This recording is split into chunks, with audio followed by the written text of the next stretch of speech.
In this quick guide, I'm going to be going over the red-black archetype in under 5 minutes. I'll be covering the game plan, the important cards in the deck, I'll walk you through a draft I did, show you some different trophy decks, and also give you a few extra tips. So let's get to it. Red-black is an aggressive deck that is looking to sacrifice its permanents whilst chipping away at your health total. Think of its creatures like Matryoshka dolls of value, except the dolls are rats, and inside the rat is more rats. It's basically rats all the way down, kind of like a rat pyramid scheme, and I'm here to sell you on how good it is. The absolute best card in the deck is Disturbing Mirth.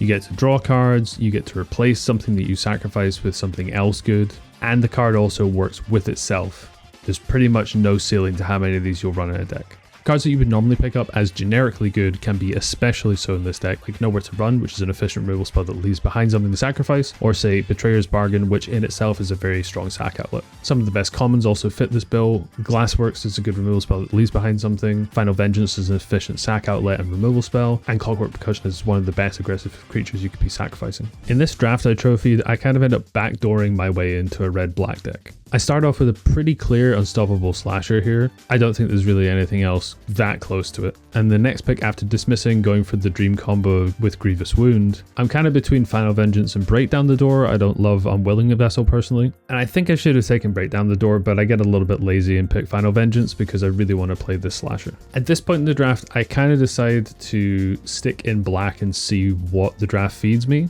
There's definitely arguments for a few cards here, like Meat Locker, Vanish from Sight, Turn Inside Out maybe, if you're looking to push red back early. Instead, I just take Withering Torment because I'm quite happy to draft a more controlling build and I just want to stick in the color that I'm in. That follows here as well. Instead of taking Bottomless Pool, which I think is maybe the slightly better card here, I end up going with Sporogenic because I just want to load up on black removal. I get past a surprisingly late Betrayer's Bargain here, which does make me consider that maybe black-red is open. And this next pack, there's just nothing here close to Rite of the Moth, and this ends up kind of pulling me away from red-black towards maybe a slower controlling kind of Abzan Reanimator type deck. Again, if I was more sure I was playing red-black, I'd probably take Derelict Attic here, but I go with Terramorphic. And similarly here, I probably would have taken the red-black land, but I go with the Winter's Intervention. So now into pack 2, pick 1. I think the Worm is the most powerful card. Again, if you think you're surely in red-black, you maybe go for Egoist or the Rat here, but I'm kind of hoping to end up in like a Delirium-y green deck anyway, so I'm quite happy with this. This for me is between the Role Model and the Drag. I did say I'd quite like to be playing white for Rite of the Moth, but I think I'm going to end up being a slower deck rather than an aggressive one, so Role Model, whilst quite strong, is not really where I want to be necessarily, and I feel like I'm definitely going to play this Drag to Roots. I really want to play the Worm.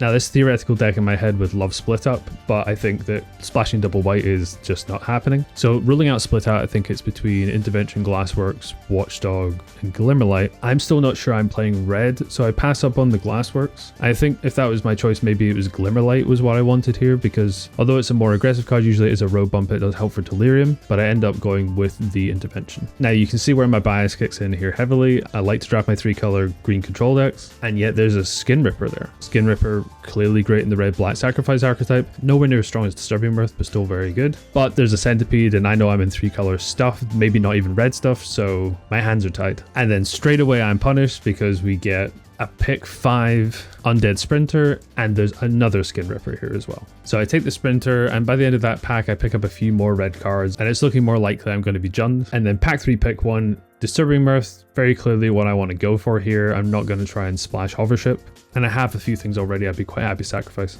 And there's 3 or 4 cards here I wouldn't mind wheeling, followed up by yet another Disturbing Mirth. I have quite a lot of removal already, so I'm happy to pass up on the Dragonfire and the Murder. It's nothing too much for me here, but I do have quite a lot of Delirium enabling, so I go with Let's Play a Game. I have more efficient removal than Monstrous Emergence, and I'm not too high on that card anyway.